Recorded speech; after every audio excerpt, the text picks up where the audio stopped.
19वीं सदी का एक महान और सबसे बड़ा आविष्कार था टेलीफोन। संचार की दुनिया में जिसने क्रांति ला दी, उस टेलीफोन का निर्माण एक महान वैज्ञानिक अलेक्जेंडर ग्राहम ने किया था।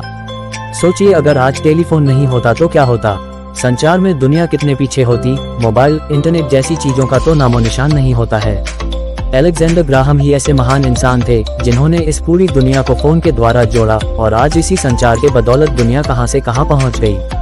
अलेक्जेंडर ग्राहम ने अपने पूरे जीवन में अपने ज्ञान का इस्तेमाल करते हुए महान खोजों में लगे रहे। ग्राहम का जन्म 3 मार्च 1847 में स्कॉटलैंड में हुआ था। इनके पिता अलेक्जेंडर मेलविले बेल एक प्रोफेसर थे, जबकि माता एलिजा ग्रेस सिमोन्स बेल गृहिणी थी जो सुन नहीं सकती थी। ग्राहम के 2 भाई थे, मेलविले जेम्स बेल एवं एडवर्ड चार्ल्स बेल, लेकिन इनकी बीमारी के चलते कम उम्र में ही मौत हो गई थी। ग्राहम के पिता गूंगे और बहरे डेफ लोगों को पढ़ाया करते थे। इन्होंने बहरे बच्चों के लिए एक विजिबल सिस्टम बनाया था जिससे वे बोलना सीख सकें। ग्राहम की पहली गुरु उनकी माँ थी। वे बहरी जरूर थी, लेकिन वे एक बहुत अच्छी पियानो वादक और पेंटर थी।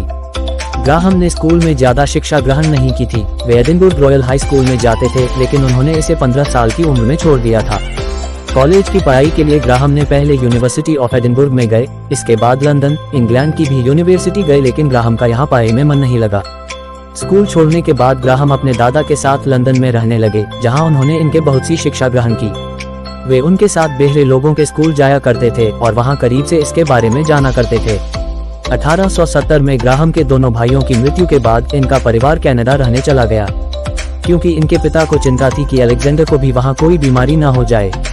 कनाडा आने के बाद अलेक्जेंडर अपने पिता के साथ काम करने लगे। इन्होंने यहाँ ट्रांसमिटिंग टेलीफोनिक मैसेज में काम शुरू किया। 1872 में अलेक्जेंडर ने बोस्टन में school of vocal physiology and mechanic of speech का निर्माण किया, जहाँ वे बच्चों को बोलने एवं समझने की कला सिखाते थे। 1873 में अलेक्जेंडर को बोस्टन के एक विश्वविद्यालय में वोकल फिजियोलॉजी के लिए प्रोफेसर चुना गया। कॉलेज में पढ़ाने के साथ साथ अलेक्जेंडर अपनी खोज में भी लगे रहे। उस समय वे हार्मोनिक टेलीग्राफ पर रिसर्च कर रहे थे। उसे और बेहतर बनाने के लिए वे लगातार कड़ी मेहनत कर रहे थे। उन्होंने एक ही तार पर एक ही समय में एक साथ कई टेलीग्राफ संदेश भेजे। इसके साथ ही इन्हें एक और विचार आया कि वे दूसरे तार पर मानव आवाज द्वारा संदेश भेजें। 1884 में अलेक्जेंडर एक अच्छे इलेक्ट्रीशियन थॉमस वाटसन के साथ सहायक के रूप में कार्य करने लगे। ये अपने प्रोजेक्ट में लगने वाले यंत्र एवं उपकरणों का निर्माण करते थे।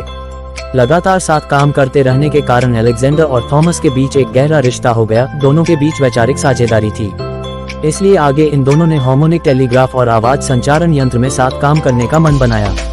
10 मार्च 1876 को ग्राहम ने दुनिया का पहला टेलीफोन कॉल किया।